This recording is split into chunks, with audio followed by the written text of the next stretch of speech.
O'sha Sangardakka yo'qolgan bolani otasini oldiga keldik hozir. Ko'p kishi topildi deyishyapti, lekin topilmagan bolani kommentariyada unaqa yozib tashlamanglar aka. Ikki og'iz gapiring. Bolam yo'q, hozirgacha quruqlikda ham, suvda ham birorta belgisi chiqmayapti. Bugun 2-may. Bolam yo'qolgan sana 26-aprel. Abetdan keyin soat 4dan 4:30gacha bo'lgan vaqt. Hamma izlashtiryapti. Suvdan ham izlashtiryapti, quruqlikdan ham izlashtiryapti. Baraka topishsin. Bitta soskani deb 3 minut 5 sekund vaqtda ichiga o'zimizni parda qildimi, nima qildi?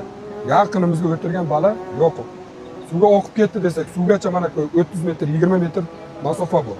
Opasini soskasiga borib kelish vaqtiga yo'qolyapti. Adashmanglar. Ko'pchilik aytyapti, soska o'zida bo'lmaydimi, birga olib yurmaydimi? Endi balani yo'qotishimizda yoki biror narsa korxor bo'lishini bilganimizda, bizlar xudo bo'lganimizda umuman mana shu yerga qadam bosmasak. Iltimos, yolg'on xabar tarqatmanglar. Ham yana bir iltimosim, hamma telefon qilib, yolg'on narsaga men ko'raman, u qilaman, bu qilaman, yuragim o'sha bir tomon ishlamay qolyapti. Ertaga mana shu yerda balamsiz ketishni ravo qilmasin degan. Nima bo'lsa ham balamni olib ketayin. Iltimos, xalqimizdan iltimos qilaman. Kim topsa, jigar eng ajralmas jigar bo'lib qolamiz. Kommentariyaga har xil narsa yozmang, hech bo'lmasa duo qilib, yaqinlariga tashanglar.